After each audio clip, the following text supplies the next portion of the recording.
Welcome back to the deep dive. Today we're tackling a feeling that I think is, well, it's almost universally experienced, but it's often really misunderstood.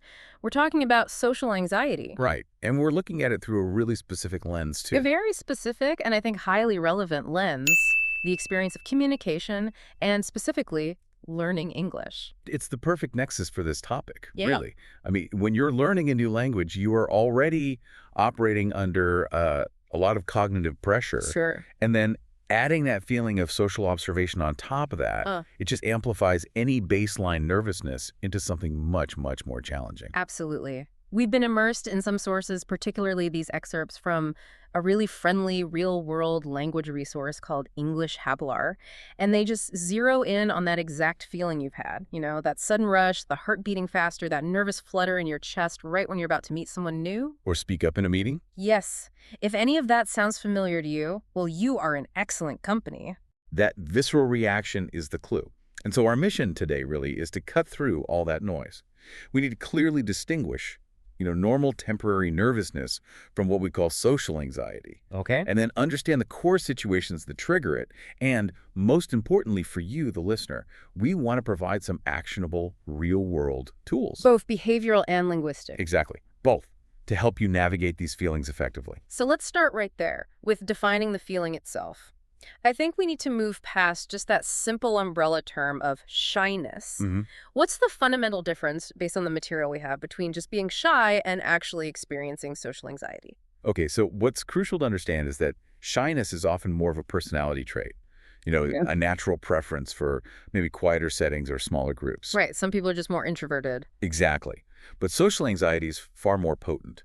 It's defined as an intense fear or nervousness that becomes so overwhelming that it results in repeated active avoidance of social situations. Ah, so that's the key, avoidance.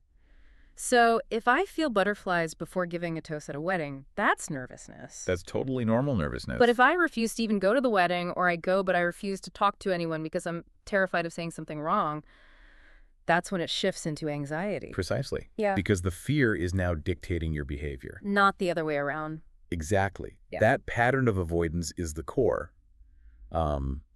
diagnostic marker. The sources really detail this internal mental cycle that locks the behavior in place. Tell us about that. So you walk into a room and the anxiety starts this loop of negative self-talk. Your mind immediately defaults to these worst-case scenarios. What should I say? What should I say? They're all judging my accent. And that fear of just being observed overrides any desire you might have for actual interaction. And your body doesn't wait for your logical brain to intervene, does it? It immediately treats that negative thought as a genuine threat. It's the old brain taking over.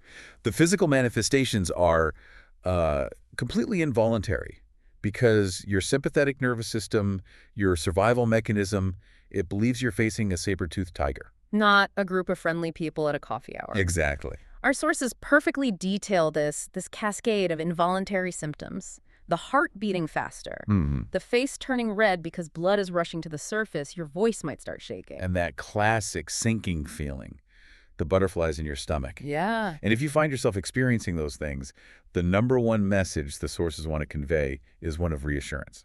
Okay, this is important. Feeling nervous does not mean you are weak or incapable. It simply means you're human, and that your internal alarm system is currently, let's say, set to maximum sensitivity. So just normalizing the feeling, that's the essential first step. It is. It's the first step toward de-escalation. That's a vital piece of reassurance.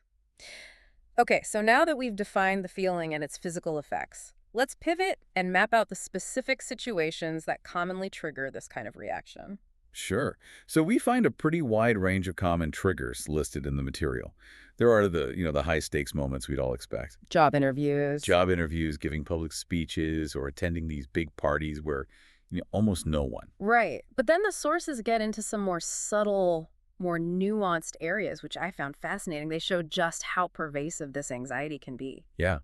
It includes things like speaking on the phone, which is a big one. It removes all those nonverbal cues you rely on. Oh, absolutely. Or even attending like a low-key family gathering where the stakes are supposed to be zero, but they don't feel like it. And what's particularly interesting, I think, is the surprising detail that even feeling uncomfortable while eating or drinking in front of others is a really common trigger. Why is that? Well, because the person is worried about being judged, not just on what they say, but on their physical actions. Like how they hold their fork. How they hold the fork, if they spill something, or even if they chew too loudly, that fear of micro-judgment is an incredibly powerful driver. Wow, that detail really brings that concept of being under observation to life. Hmm. And speaking of observation, let's talk about the double hurdle that our listener, especially an English learner, often faces. Social anxiety doesn't just feel the same for them, it often feels exponentially stronger. That is the heavy second layer of complexity. The English learner is carrying this massive cognitive load. Right. They're simultaneously trying to manage the inherent social stress. Am I standing correctly? Are they looking at me? And monitor their language performance at the same time. So you're worried about finding the right word, conjugating the verb correctly, getting the pronunciation just right. All while trying to understand and respond to what the other person is actually saying. It's like trying to juggle while reciting a complex poem in a language you've just started learning. That's a perfect analogy.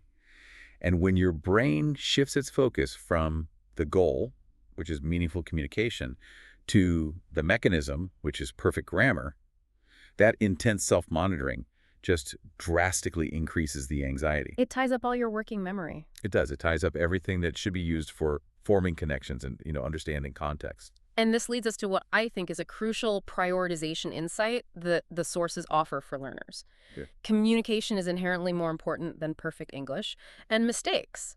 Mistakes are simply data points. They're evidence of practice, not evidence of failure. Reframing that is so essential. The moment you decide to prioritize sending a clear message over the flawless execution of syntax, you immediately reduce that cognitive load. You free up mental resources. I do. And most people you interact with, they're focusing on what you're saying, not how perfectly you're saying it. That insight is just a tremendous stress reliever.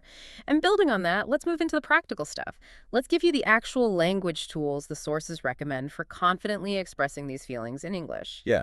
If you can name the emotion, you gain a degree of control over it. So this is all about giving you a linguistic safety net. Exactly. We need phrases that are clear, appropriate, and really easy to recall when you're under stress. The sources offer a wonderful gradient of phrases, starting with the most direct, the clearest statement, I feel nervous. Simple, honest. Simple, honest, and you can use it in almost any context.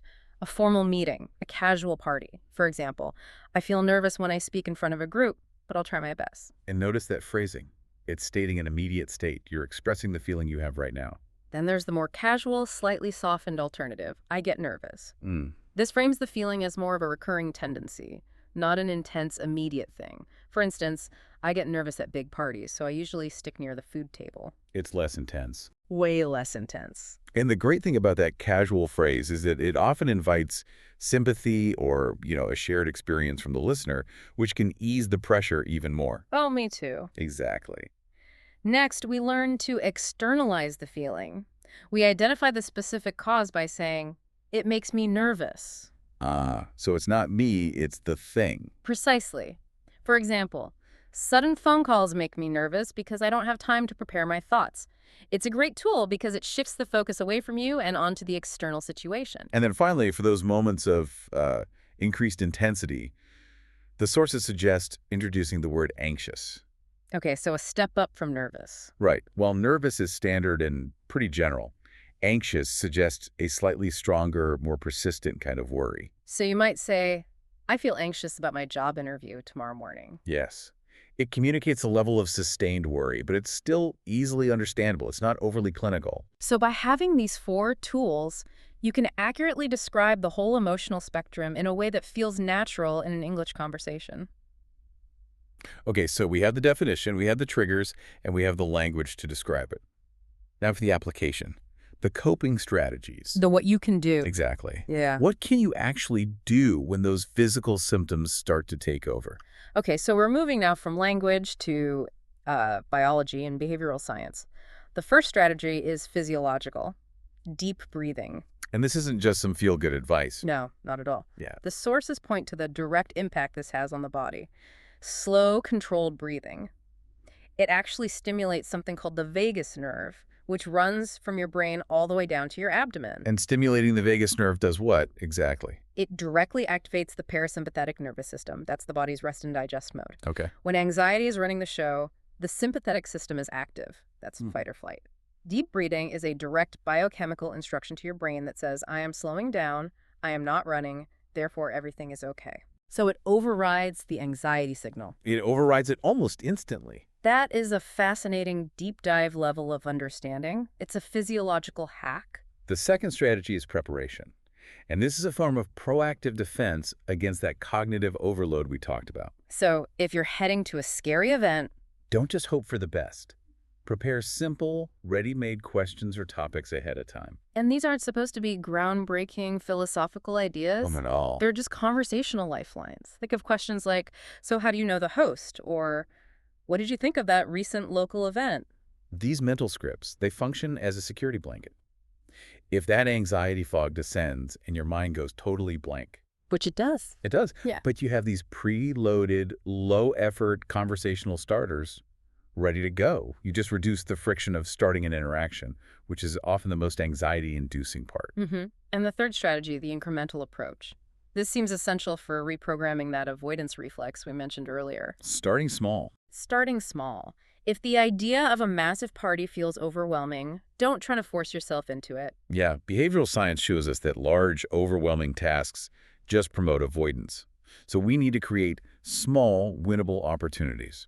Like what? Well, start with a micro goal. Agree to meet one friend for coffee. Once that's comfortable, you graduate to meeting 2 friends. If you need to speak English, start by practicing a single phrase in the mirror, then use it with a trusted friend. And only then, maybe with a stranger. Only them. That small steps philosophy gives your brain tangible proof, repeatedly, that these interactions are safe, controllable, and maybe even enjoyable. And that's how genuine long-term confidence is built. One step at a time. And the final piece of coping advice, the one that really underpins all the others, is self-kindness. The sources really emphasize replacing that destructive, negative self-talk. I'm so bad at speaking English. Exactly.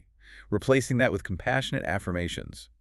I'm learning, I'm improving, and it's okay to make mistakes. That simple shift in your internal voice can dramatically lower the emotional stakes of any social interaction. Absolutely. That is truly the key to changing the long-term pattern. We've covered a lot today. We started by clearly distinguishing shyness from that avoidance-driven anxiety. We recognized the intense physical signals. And we equipped you with specific language tools. We did. And I think the most actionable takeaways are those 3 core strategies you laid out. Use deep, controlled breathing to trigger the body's relaxation response. Prepare those simple conversational scripts to reduce pre-event fear. And always, always use incremental steps to build your confidence gently. So, building on that idea that communication is more important than perfect English, here's a final thought for you to carry forward. If the ultimate goal of social interaction is truly human connection, sharing a perspective, finding common ground, achieving mutual understanding, then how does shifting your entire focus away from perfect grammar and technical execution and shifting it towards shared humanity, how does that immediately reduce the debilitating pressure that fuels social anxiety? That's a powerful redirect. Connection happens person to person, not grammar to grammar. Exactly. So keep practicing those phrases, keep taking those small steps, and most importantly, keep treating yourself with kindness. Thank you for sharing your sources with us for this deep dive. My pleasure. We'll catch you next time.